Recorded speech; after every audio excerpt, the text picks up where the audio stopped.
কি রানী, রথটা দেখলে? হ্যাঁ, খুব সুন্দর হয়েছে। অনেক খরচও হয়েছে রথটা বানাতে। সেটাই তো মনে মনে ভাবছিলেন মহারাজ, এত খরচা করতে গেলেন কেন আপনি?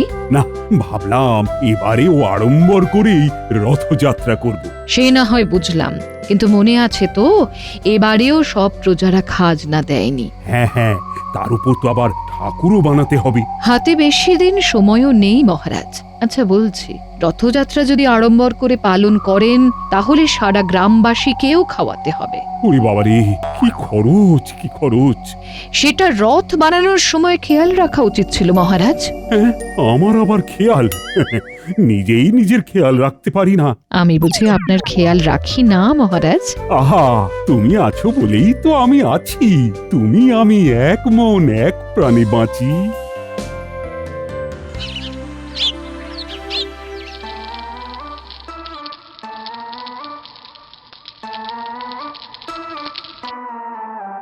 গিন্নি, কি বানাচ্ছো বলো তো? হ্যাঁ, এত সুন্দর গন্ধ বেরোচ্ছে। বলি উঠেই দেখো না। হ্যাঁ,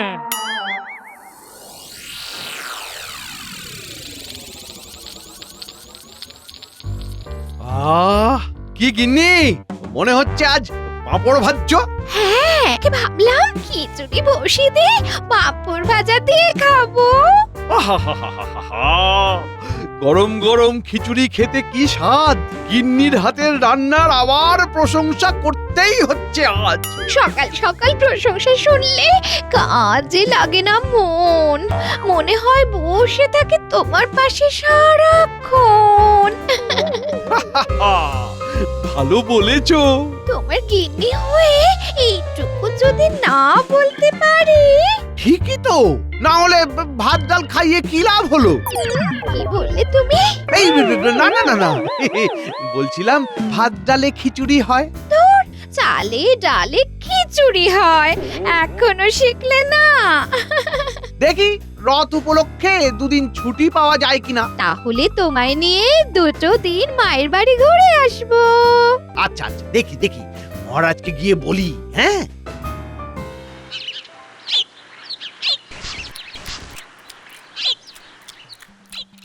ও মা, জিলিপি! ও বাবা, এই যে দেখছি গুলটে ন্যাপলা পুঁটি এসেছিস। সেই কখন থেকে ডাকছি তোমায়। নে নে, প্রাণ ভরে জিলিপি খা, পুঁটি গুলটে ন্যাপলা খা খা। কেমন বানিয়েছি বলো বলো বলো। গিন্নি, তুমি হলে সেরার সেরা রাঁধুনি। দেখো না, গ্রামে খুব শিগগির শুরু হবে আমায় নিয়ে ফিসফিসানি। হ্যাঁ, সবাই বলবে গোপালের বউ সেরা রাঁধুনি। আর তুমি মনে মনে বলবে এটা তো আমি কবেই জানি। দিদা, জিলিপিটা যা বানিয়েছো না, উফ! জিলিপিটা পুরো টইটম্বর রসে। তাই তাড়িয়ে তাড়িয়ে খা বসে বসে। বলি হ্যাঁ গো, এই সামনেই তো রথ গো, নাতি নাতনিদের রথ কিনে দেবে না? হ্যাঁ, আরে হ্যাঁ, দেবো না মানে? নিশ্চয়ই দেবো। আমার ছোট্ট সোনারা সব। আরে সব কটা যেন এক একটা হিরে টুকরো।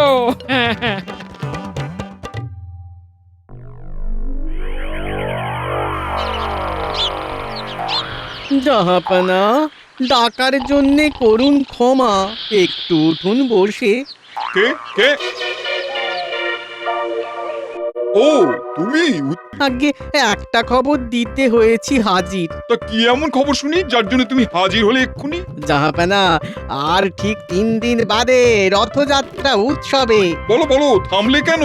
আমাদের সব রাঁধুনিরা চাইছে ছুটি। রাঁধুনিরা ছুটি নিলে খাবো কি, দুধ রুটি? তাছাড়া ওই দিন আছেটা কি? তারা ছুটি নিয়ে সব যাবে কৃষ্ণনগরে। শুনলাম সেখানে নাকি রথের উৎসব পালন হবে দারুণ করে। বলো কি উজির? আগে হ্যাঁ নবাব, যাবেন নাকি দেখতে একবার? সেখানে গিয়ে কি হবে? সেখানে গেলে রথ টানা দেখার পাশাপাশি পাঁপড়, জিলিপি আরো নানা মন্ডা মিঠাই খাওয়া যাবে। বেশ, তাহলে রথের দিন হচ্ছি আমরা কৃষ্ণনগরের রাজার অতিথি।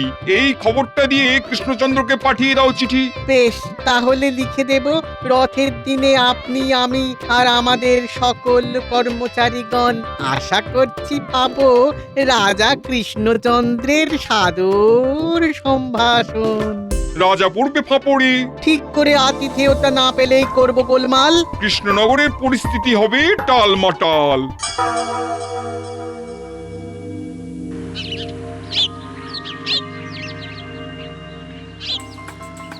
সুপ্রভাত হে আমার প্রিয় সভাসদেরা। সুপ্রভাত। তারপর সকলের খেয়াল আছে তো? আর 3 দিন বাদে কি? রথযাত্রা। মহারাজ, আমাদের এই বছরে কি রথযাত্রা বড়সড় করে হবে? রাজকোষের যা অবস্থা, এরপরেও তুমি একথা বলো কি করে গোপাল? দেখো গোপাল, আমি এই বছরেও রথযাত্রা মহা সমারোহে পালন করতে চাই। কিন্তু মহারাজ, রাজকোষের তো করুণ হাল। তোমাদেরকেও একটা কথা জানানোর আছে। আমি ইতিমধ্যেই একটা বড়সড় রথ বানিয়ে নিয়েছি। আসলে চমক দেব বলেই এই কথাটা চেপে রেখেছিলাম। আগে ওই বড়সড় করে রথ বানানো, আড়ম্বরে রথযাত্রা পালন করা তো রাজবাড়ির ঐতিহ্য। কিন্তু আমি ভাবছি শুধু ভাবলে তো হবে না গোপাল, এখন কাজও করতে হবে। তোমরা আমাকে বলো তো, পুরো অনুষ্ঠানটা এবারে স্বল্প খরচে ঘটা করে কি করে করা যায়? রথ বানানো হলেও এখনো নিশ্চয়ই ঠাকুর করা বাকি। এবারেও গোটা রাজ্যবাসীদেরও তো খাওয়াতে হবে নাকি? এখন কি করি বলো তো? তোমরাই তো আমার বল ভরসা। দেখছি মহারাজ। আমি দেখছি মহারাজ, উপায় ঠিক বার করবই। মহারাজ, নবাবের চিঠি এসেছে। নবাবের চিঠি?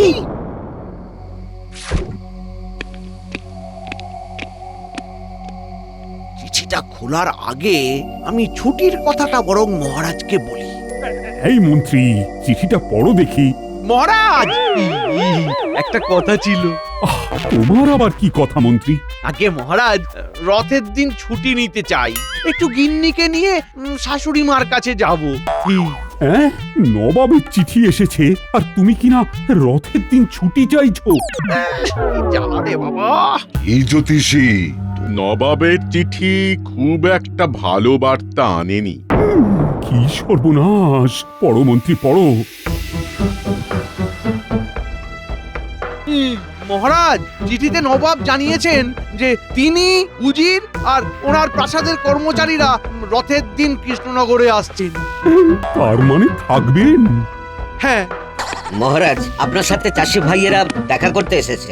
বেশ, পাঠিয়ে দাও।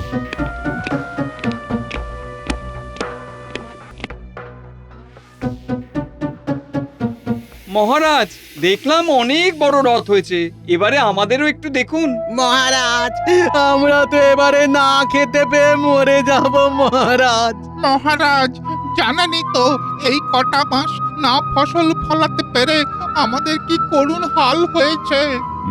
সবই বুঝছি, কিন্তু তোমরা খাজনা দাওনি বলেই তো আমারও তো রাজকোষের বাজে অবস্থা।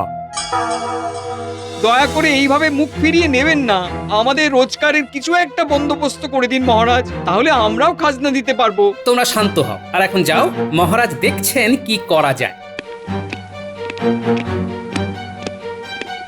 সকলেই দেখছো তো আমার এখন কি অবস্থা। একে আসছেন নবাব, তার উপরে প্রজাদের দূর করতে হবে দুরবস্থা, ওদিকে ঠাকুর বানাতেও হবে, সব মিলিয়ে নিতে হবে চট জলদি কোনো ব্যবস্থা। বলো মন্ত্রী, বলো গোপাল, কিভাবে কি হবে? আগে মহারাজ, আমায় কিছু থলি মোহর দিয়ে দিন, তাই দিয়ে আমি সব ব্যবস্থা করে দেব। হ্যাঁ মন্ত্রী মশাই, আপনাকে কথলি মোহর দিয়ে মহারাজ আবার ভাবতে বসুন এই ব্যাপারটা নিয়ে। আমি কাজের কাজ করি, তোমার মতো বাজে কবিতা বলি না। বাজে কবিতা বলতেও লাগে ছন্দ, আপনার তো তাও নেই। অবশ্য আমারও নেই কোনো ধন্দ। দেখুন মহারাজ, আমার সাথে এক পোটর চেনা আছে, সে ঠাকুর গড়ে দেবে। মানে কালকে ভোরেই আমি তাকে ডেকে কথা বলে নিচ্ছি। তারপরে রথ যেহেতু টানা হবেই, সেক্ষেত্রে আপনি রাজ্যের সকলকে বলুন যে যা মুখরোচক খাদ্য বানাতে পারে সেই সবের পসরা নিয়ে আমাদের দ্বারা আয়োজিত খাদ্য মেলায় যাতে চলে আসে। তার মানে তুমি বলছো আমাদের এখানে রথযাত্রা উপলক্ষে খাদ্য মেলার আয়োজন করতে? আজ্ঞে মহারাজ, খাবারের দোকান দিলে ওদেরও আয় হবে, আর আয় হলে রাজকোষ আবার ভরে উঠবে। নবাব, উজির ও তাদের কর্মচারীরাও নানা ধরনের ওই মুখরোচক খাবার খেয়ে খুশি হবেন। খাদ্য মেলায় পাঁপড়, মিষ্টি, জিলিপি, চপ, সিঙ্গারা। নবাবকে বলবেন, আহা কি খাদ্য মেলার না আয়োজন করেছো তোমরা। মহারাজ মহারাজ আমার কথাটা শুনুন, এসবে কাজ হবে না। আমায় কথলি মোহর দিন, আমি সব করে দেব। মহারাজ, মন্ত্রী মশাইকে বরং আপনি ছুটি দিয়ে দিন। সেই ভালো, আর সব ব্যবস্থা তো তুমিই করছো। হ্যাঁ মহারাজ। মন্ত্রী, রথের দিন তুমি বরং ছুটিটা নিয়েই নাও। আসলে তোমার তো কোনো কাজও নেই। গোপাল গোপাল, ভুলে যেও না যে আমি কিন্তু মন্ত্রী। রাজসভায় সবার সামনে আমায় অপমান করে তুমি ভালো করলে না মোটেও। এই যে এখন বরং আসুন, আমাদের অনেক কাজ পড়ে আছে। তোমায় আমি দেখে নেবো গোপাল।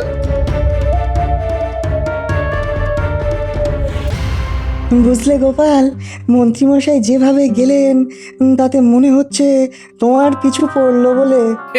এ আর নতুন কি হে বিজ্ঞানী? কি হলো? এ মুখ এত গম্ভীর কেন? ভাবছি মন্ত্রী মশাই না আবার কোনো বাগড়া দেন। এ কেন গো, কি হয়েছে? এবারেও মহারাজ রথযাত্রা মহা সমারোহেই করবেন, বুঝলে? সেই জন্যে আমাকেও মন্ত্রীকে বলেছিলেন যে ভেবে এমন একটা উপায় বার করতে যা দিয়ে কম খরচে ঘটা করে রথযাত্রা পালিত হতে পারে। ও, মন্ত্রী মশাই নিশ্চয়ই অসম্ভব কোনো কথা বলেছেন। হ্যাঁ, তাছাড়া আবার কি? শেষে আমিই পরিকল্পনা করলাম। ও হ্যাঁ, আরেকটা কথা, এবারে রথের মেলায় খাদ্য মেলারও আয়োজন হচ্ছে, বুঝলে? তুমি চাইলে আমার হাতের জিলিপি রাজ্যবাসীকে খাওয়াতে পারি, তাই তো? হ্যাঁ। বেশ, তবে তোমায় আমি বলছি, যার স্বভাবই হলো মানুষের পেছনে লাগা, সে কিন্তু সেটাই করবে। সজাগ থাকো। সে তো বটেই, এদিকে আমারও এত কাজ। এত চিন্তা কিসে না? তোমার খুদে সাঙ্গ পাঙ্গরা আছে না?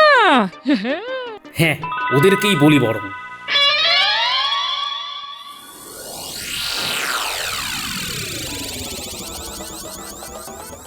কি ছুটি দিল? হ্যাঁ সে দিয়েছে, তবে ওই বেটা গোপাল ঘোর অপমান করেছে। তুমি এত ছাড়বে না নিশ্চয়? যত বদ বুদ্ধি আছে কাজে লাগাবে। সে আর বলতে। যাও, কলঘর থেকে হাত পা ধুয়ে এসো, তারপর গরম গরম চা খেতে খেতে বরং সব শোনা যাবে। যাও। শোন, বলছি কি, আমার এখন কাজের খুব চাপ, তাই তোরা মন্ত্রীর বাড়িতে গিয়ে একটু নজর রাখতো। ওরে বাবা, তার মানে সে আবার কোনো বদমাইশি করবে মনে হচ্ছে। ওই জন্যই তো তোদের নজর রাখতে বলছি। তুমি কোনো চিন্তা করো না, আমরা এক্ষুনি যাচ্ছি। এই সাবধানে যাস বাবারা, সাবধানে যাস। তুমি চিন্তা করো না দিদা, একদম বিড়ালের মতো পা টিপে টিপে যাবো।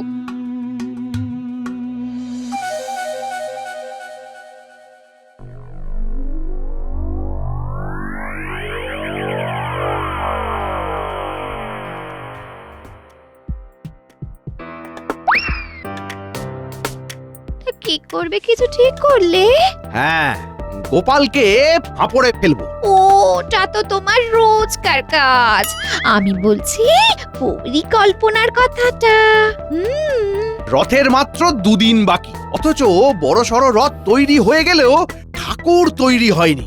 গোপাল ভার নিয়েছে, তার চেনা পটোকে দিয়ে ঠাকুর বানাবে। ও ও ও, বুঝে গেছি। তাহলে পটো উধাও হয়ে যাবে, তাই তো? এই তো আমার মুখের কথাটা তুমি বসিয়ে নিলে। তোমার মুখের কথা আমারই কথা, আবার তোমার ব্যথা সেটাও আমারই ব্যথা। খেলা একেবারে জমে যাবে, বুঝলে গিন্নি? একেবারে জমে যাবে। আমি রাজসভায় না গিয়েও বাড়ি বসে কলকাঠি নেড়ে ওদের বিপদে ফেলবো। তাহলে বর্তা ঘটা এলো বলে? হ্যাঁ গিন্নি, কালকেই শিল্পী উধাও হবে।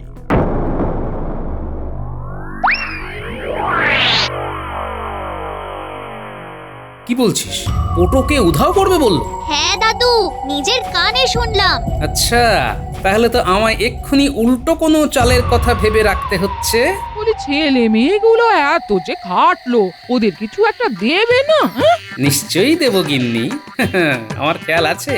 এই ঝামেলাটা কাটলেই ওদের জন্য রথ নিয়ে আসবো। ও, এই পুটি, তোর বাবা বাড়ি আছে তো? হ্যাঁ আছে গোপাল দাদু? শিগগির একবার ডেকে আনতো। কি ব্যাপার মন্ত্রীমশাই, অনেকদিন পর খোঁজ নিলেন যে? নিশ্চয়ই ওই ভাঁড়টাকে বেকায়দায় ফেলতে হবে। বাজে কাজ ছাড়া তোদের আর মনে পড়ে না রে। আপনি এমনিতে খুব একটা ভালো কাজ বোধহয় করেননি। তাই আমাদের আর ভুলতেও পারেন না মন্ত্রী মশাই। বাজে কথা ছেড়ে কাজের কথাটা শোন। মোহরের থলিটা দিয়ে কাজের কথাটা বললে কানে বেশি করে কথাগুলো ঢুকবে। কি বলবো আর তোদের।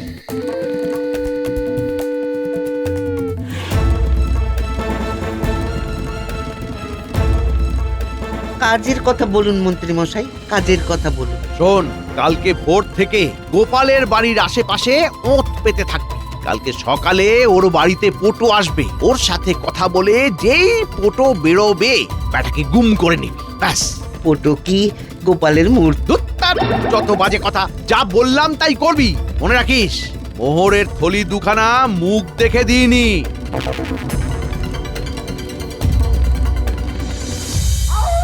বলো গোপাল দাদা।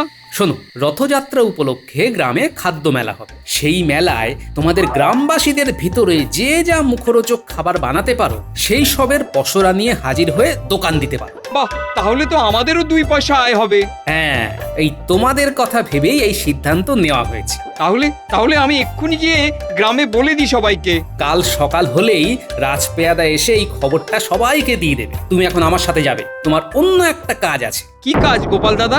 শোনো, মহারাজ আমাকে যেহেতু রথযাত্রার সব ব্যবস্থার ভার দিয়েছেন, সেহেতু মন্ত্রীমশাই রেগে গেছেন আর আমায় ফাঁপড়ে ফেলতে চাইছেন। উনি চাইছেন আমি যে পোটোকে দিয়ে ঠাকুর বানাতে চাইছি তাকে গুম করে দিতে। তা আমায় কি করতে হবে গোপাল দাদা? তোমায় একটু কষ্ট করে পোটোর ছদ্মবেশ ধরতে হবে, বুঝলে?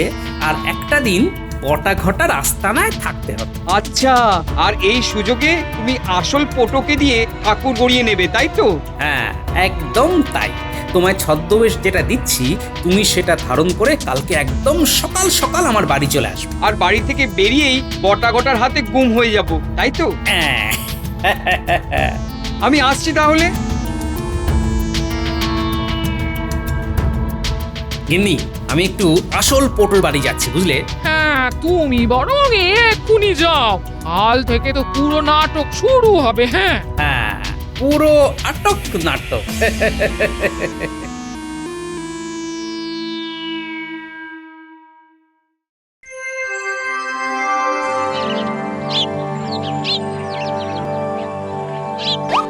কিরে, কখন আসবে? কি করে জানবো? আমাকে বলেছে নাকি? এমন খিচুচ্ছিস কেন? তা কি করবো বল? এই মন্ত্রী আর গোপালের ভিতরকার ঠান্ডা যুদ্ধ যে কবে শেষ হবে। যা বলেছিস। উফ, পোড়োটা যে কখন আসবে। এই ওটা, ওই দেখ।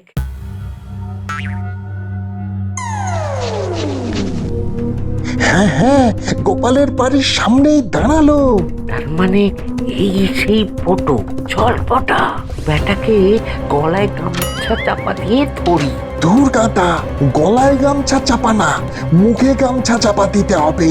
ও ও হ্যাঁ হ্যাঁ হ্যাঁ হ্যাঁ, তাহলে বেটা বেরোলেই মুখে মাটি চাপা ধরি, ওই গামছা চাপা দিব। হ্যাঁ ঘটা, চল চল, ফটো বেরিয়েছে। চল সে চলো। হিংসা।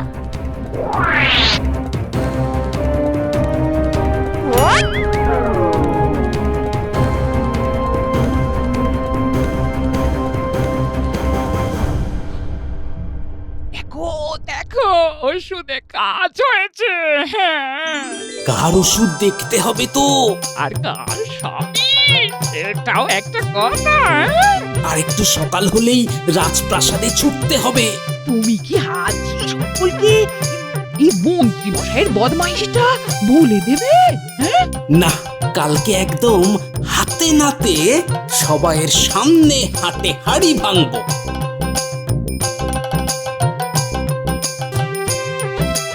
তাহলে তুমি বলছো গোপাল, কালকে একদম সঠিক সময়ে ঠাকুর এসে যাবে? গোপালকে দায়িত্ব দেওয়া মানে একদম নিশ্চিন্ত হয়ে যাওয়া মহারাজ। আমি তাহলে আসছি, চিন্তা করবেন না, সব ব্যবস্থা করা আছে।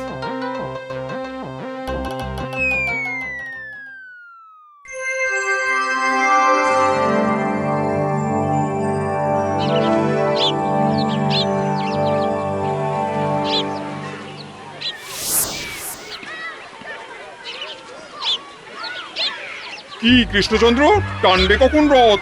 এসেছি তো অনেকটা পথ। চারিদিকে এত খাবার দেখেই তো খিদে পায়। পেট বলে খাবারকে দেখে। ওরে তুই এবার কাছে আয়। নবাব বাহাদুর, আর মাত্র কিছুক্ষণ, ঠাকুর এসে পড়বে যখন তখন। মহারাজ, ঠাকুর আদৌ আসবে তো? এতক্ষণ তো হয়ে গেল। এ কি মন্ত্রী, তুমি যাওনি? আর এসব কি বাজে কথা বলছো? না মহারাজ, গোপালের এত সুন্দর বন্দোবস্ত একবার নিজের চোখে না দেখে কি চলে যেতে পারি? এই যে মন্ত্রী, কেটেছো নাকি কোনো ফন্দি? আমি খুবই ভালো, বদমাইশি আমার রক্তেই নেই। তাও যে যা পারছে বলছে সেই। দূর দূর কৃষ্ণচন্দ্র, কি অব্যবস্থা তোমার রাজ্যে। আমি চললাম। দাঁড়ান নবাব। ঠাকুর এসে গেছে। কি হলো, এত দেরি কেন? কি করে এলো? বটা ঘটা কই? মহারাজ, এই রাজ্যেরই পোটো অনেক দূরে গিয়ে ঠাকুর বানিয়ে দিয়েছে, তাই সেখান থেকে আনতে দেরি হলো। কেন কেন কেন দূরে কেন যেতে হলো? মহারাজ, দূরে না গেলে আর ঠাকুর আসতো না, কারণ মন্ত্রী মশাই ফন্দি করেছিলেন পোটোকে গুম করে দেওয়া।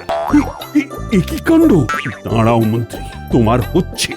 রথটা শুধু টানা হয়ে যাক। পালাই বাবা, পালাই পালাই, না হলে কপালে আছে চরম ধোলাই। পালাই। ধরো মন্ত্রীকে, ধরো, আচ্ছা করে মারো। জয় জগন্নাথ দেবের জয়। জয় বলরাম দেবের জয়। মহারাজ, এবারে চলুন শুরু করি। আসুন নবাব, আসুন।